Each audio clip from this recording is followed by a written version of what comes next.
Now all of a sudden you're making $98,000 annual household income. And so you qualify differently for the mortgage. The point is this: there's lots of ways to buy no money down deals, but you have to be sophisticated. You have to be a little more savvy and a little bit more understanding and educated.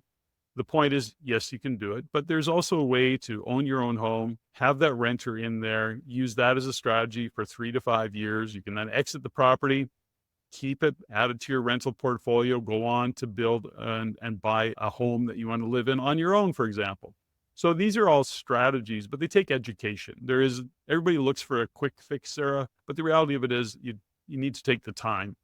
I say take the time it takes so it takes less time. So in other words, learn, prepare, understand the system, and then start to execute. I hadn't heard of that concept of adding on or even maybe renting a room out or something, but then adding that to your income, so to speak, to Yeah. get.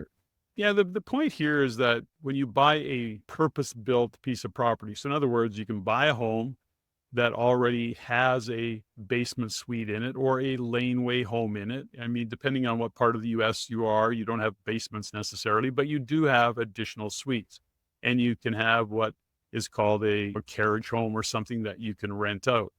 The point of it is that some would refer to it as a housing hack, a way to own your own home and have that mortgage helper, if you will.